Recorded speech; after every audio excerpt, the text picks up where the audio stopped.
Hello అండి, welcome to my channel Rama వంటకాలు. ఈరోజు మీకు చూపించబోయే రెసిపీ కట్టె పొంగలి. నవరాత్రుల్లో అమ్మవారికి ఎంతో ఇష్టమైన ప్రసాదం కట్టె పొంగల్ని కమ్మగా రుచిగా ఎలా రెడీ చేసుకోవాలో ఇప్పుడు చూద్దాం.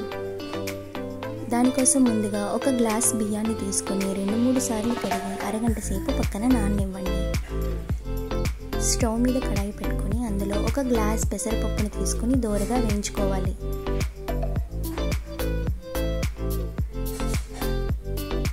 పెసరపప్పు దోరగా వేగింది కదండి, ఇప్పుడు దీన్ని బౌల్లోకి తీసుకుందాం.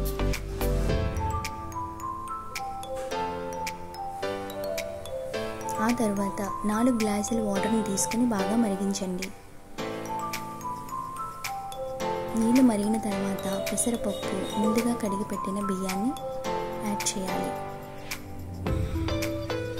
మీడియం ఫ్లేమ్లో దగ్గర పడేంత వరకు మెత్తగా ఉడికించండి.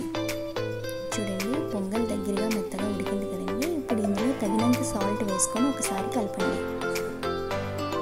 పొంగల్ కోసం తాలింపుని రెడీ చేసుకుందాం. దానికోసం 1 టేబుల్ స్పూన్ నెయ్యిని తీసుకోండి.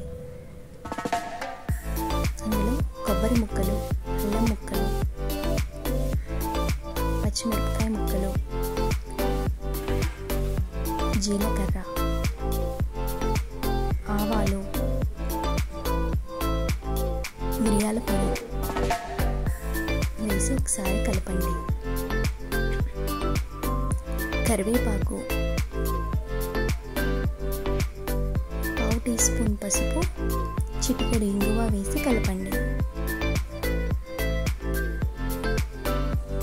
తాలింపు దోరగా వేగిన తర్వాత పొంగల్లో వేసి బాగా కలిసేంత వరకు కలపండి. అంతేనండి, అమ్మవారికి ఎంతో ఇష్టమైన ప్రసాదం పొంగల్ వేడివేడిగా రెడీ అయిపోయిందండి.